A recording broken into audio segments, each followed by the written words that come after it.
Summer வந்தாச்சு. What's your plan for this holiday? எங்க கிட்ட விட்டுருங்க, நாங்க பாத்துக்கிறோம். GT Holidays, South India's #1 travel brand.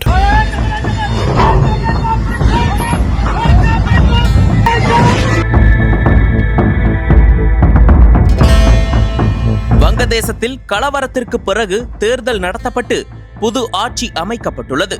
கலவரத்தில் ஏராளமான துயர சம்பவங்கள் நிகழ்ந்து மாநில மக்களை நிலைகுலைய செய்துள்ளது.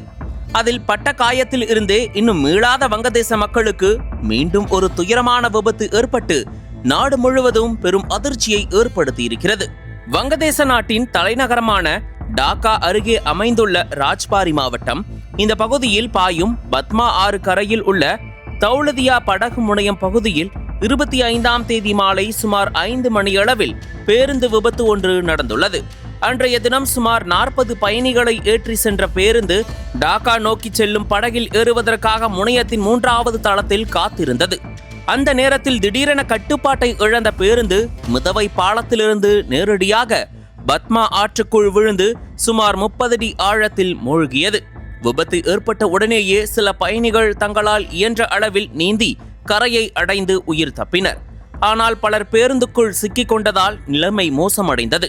சம்பவம் குறித்து தகவல் கிடைத்தவுடன் தீயணைப்பு மற்றும் பாதுகாப்புத்துறை வீரர்கள், உள்ளூர் நிர்வாகம் மற்றும் படகு போக்குவரத்து அதிகாரிகள் உடனடியாக மீட்பு பணியில் ஈடுபட்டனர். இரவு முழுவதும் தொடர்ந்து நடந்த தேடுதல் நடவடிக்கையில் பலரின் உடல்கள் மீட்கப்பட்டன. இந்நிலையில் இந்த விபத்தில் உயிரிழந்தவர்களின் எண்ணிக்கை 23ஆக உயர்ந்துள்ளது. மேலும் 11 பேர் உயிர் தப்பியுள்ளதாக அதிகாரிகள் தெரிவித்துள்ளனர். இருப்பினும் இன்னும் 10க்கும் மேற்பட்டோரை தேடும் பணி தொடர்ந்து நடைபெற்று வருகிறது.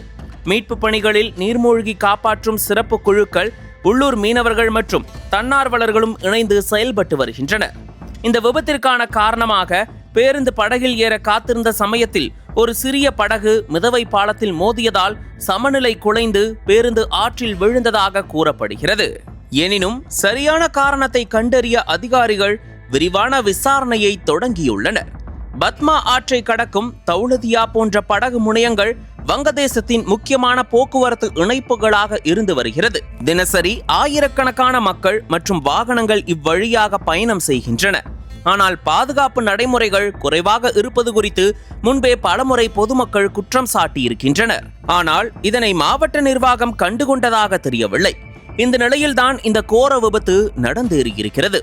உயிரிழந்தவர்களின் குடும்பங்களுக்கு ஆழ்ந்த இரங்கல்கள் தெரிவிக்கப்பட்டதோடு எதிர்காலத்தில் இதுபோன்ற விபத்துகளை தவிர்க்க கடுமையான பாதுகாப்பு நடவடிக்கைகள் அவசியம் என வலியுறுத்தப்படுகிறது.